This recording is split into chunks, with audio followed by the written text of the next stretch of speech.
এখন বাজে ঠিক 7:30। এখন মা আমার ওই গাছ থেকে গাছি বাড়ি আসে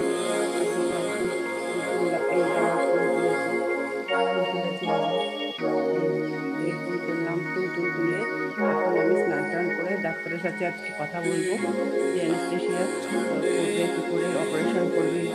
তোমরা প্রে করো মা যাতে ভালো হয়ে যায়, সুস্থ হয়ে যায়, হাঁটাচলা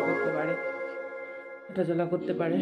আমার মাকে দেখো, মা ছাড়া তো কেউ মাকে প্রে করো যাতে মা ভালো হয়ে সুস্থভাবে থাকে, সবসময় হাঁটাচলা করতে পারে।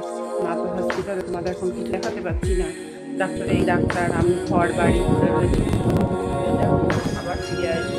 এখন আমি যাচ্ছি, 7:30 বাজে। এখন মানে স্নান টান করে বেরোচ্ছি, ডাক্তারের সাথে কথা আছে যে আজকে কীভাবে কীভাবে অপারেশন করবে, কী করবে না করবে নিয়ে ডিটেলসে তোমাদের আবার আমি খেতে বসবো। এই খাওয়া স্টার্ট করছি, এই যে খাওয়া স্টার্ট করছি, মাছ ভাজা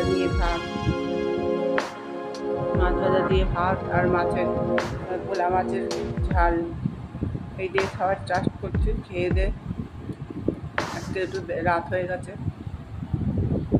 তারপর তোমাকে রান্না করেছি মাছের ঝোল, ভোলা মাছের ঝোল, মাছ ভাজা। এই যে মাছ ভাজা ভাত আমি খাবো। এই খেয়ে এখন আজকে দেরি করে আমার খাবারটা হয়েছে, দেরি করে খাওয়া হয়েছে। রান্না করলাম, এসে রান্না করে এই এখন মাছের ঝোল রান্না করে খাবো। আবার কালকের দিন আবার স্টার্ট হবে। এখন মাছের ঝোল খেয়ে ঘুমাবো।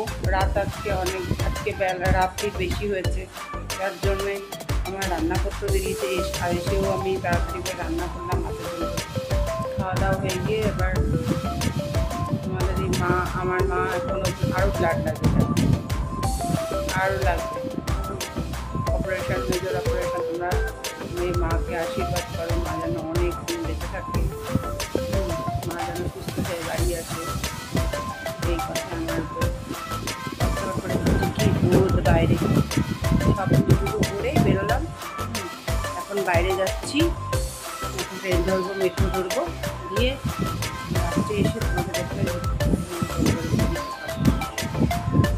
এখন যাচ্ছি মায়ের ওখানে, দেখিয়ে আসি মা কেমন আছে, ডাক্তারের সাথে কথা বলে আসি। তারপর থাকে আবার এখন আমি চলে যাচ্ছি পরে মায়ের হসপিটালে, অর্থাৎ ডাক্তার দেখবে কি বলবে, অপারেশন কবে করবে, এরপর ডিসিশন নেবে। তারপরে তোমরা প্রে করো।